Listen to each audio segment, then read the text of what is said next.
Good morning. Happy Friday morning, you guys. All right, the Colombian tour has started, so I'm only putting out 2 videos today because I want to cover everything that's going on with this tour, okay? We have some other videos we'll show you, but we'll do that on another day. So there is a lot to cover. Remember, this is in 2 parts. I actually got video footage of stuff going on there. You don't want to miss this, so let's just jump in and cover it. Really quickly, I have an update for you, though, on the dog. Everybody's been asking, so here you go.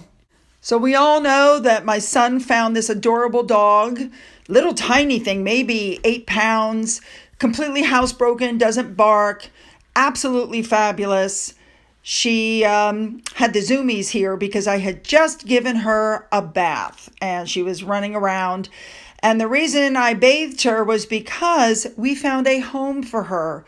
One of my old coworkers from the hospital saw my post on Facebook, put the picture of the dog up online, and an old coworker of mine went, "Oh my God, I must have this dog."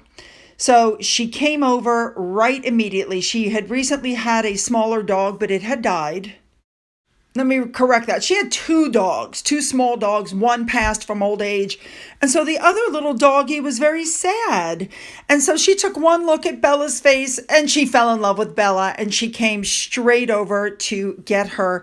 Bella's new name is Zoe, and Zoe met her new sibling. Here's a little video. Watch this.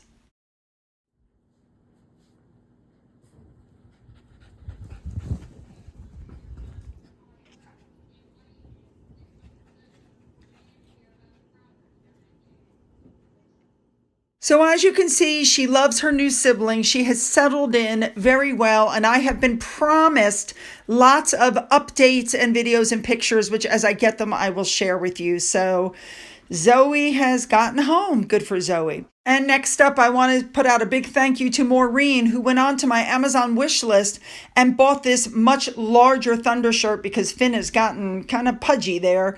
And now we have a shirt for him to wear when there's a storm. Thank you so much. All right, you guys, let's jump into our story for today. All right, here we go. So we've started getting a little bit of a drip feed of information. This is what Harry and Meghan are going to be doing on Saturday. They're going to this, they're starting up with the whole colonialism. They're going to a slave town. And then it was drip fed to us. Oh, and this is what they're going to do on Sunday and, blah, blah, blah. And everybody was like, wait a minute. Why are they even releasing this information? Remember, it's all about their safety and security while they're there. Now, shockingly enough, you would think that these people that were so worried about security wouldn't put out their full itinerary, but then they did. After drip feeding, we're going to be doing this Saturday, we're going to be doing this Sunday. They totally dropped the bomb. So they're actually going to be starting in Bogota, where they're meeting Vice President Marquez and her husband for cheese. So this is where reporting on them and their tour is going to get tricky. Because of all the ridiculous pictures and videos that came out in Nigeria, Harry and Meghan are trying really hard to put out a good image this time. So I can't show you the pictures. Let me explain. Meeson Harriman is not there, and as you can see, they have copyrighted the pictures to Archwell, which means any YouTubers who use these pictures could have them taken down. So I'm just going to point out a few small things. First of all, Harry has no hair, and because Meeson's not there, it won't be photoshopped in. Second of all, they're back to hand holding again. Look at us. We're so happy together. And almost immediately, because obviously Meghan has told the people that are there what she was wearing, because almost immediately all the information popped up online on everything she was wearing and how expensive it is. That handbag she was carrying was over $4,000. So once again, she's in a very poor country, carrying ridiculous amounts and wearing ridiculous amounts of clothing that are too expensive. I can't get past the fact that Colombia has a poverty rate of 39%. They have a very uneven wealth distribution. And here's Meghan carrying this expensive bag, and I don't believe the outfit she's wearing is from a Colombian designer.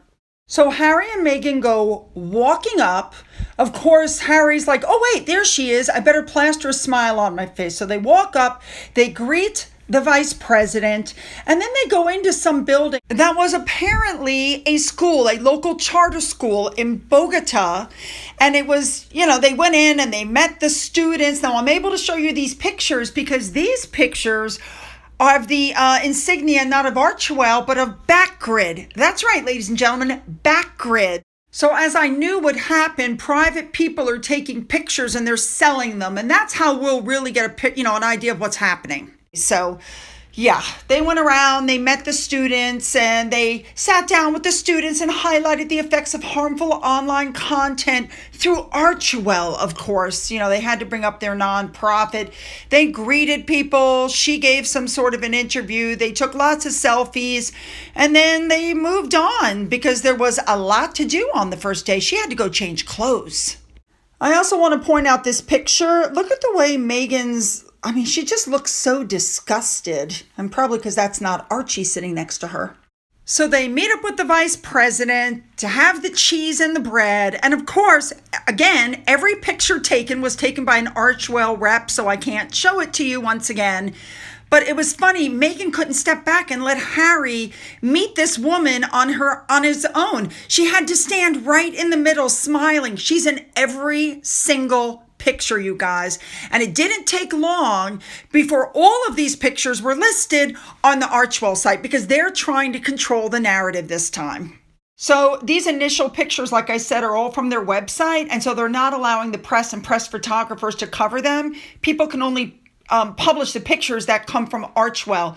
So if this is what they're doing because they don't want any awkward pictures, I think it's going to backfire, especially because Harry can never really control his facial expressions. The control over the pictures is very interesting. Now, do you guys remember AFP? They were the ones who pulled the photo of Catherine and created that whole situation.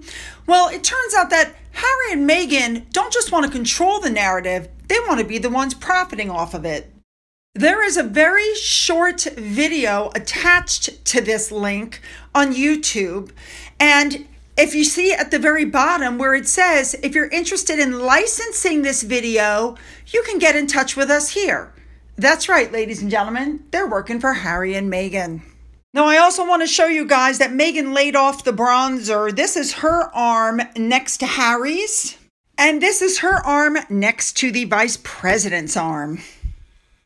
And I'm sorry, you guys, but without me and Harriman to Photoshop the hair on, you're going to see Harry's real head, which I think, his hair plugs obviously failed.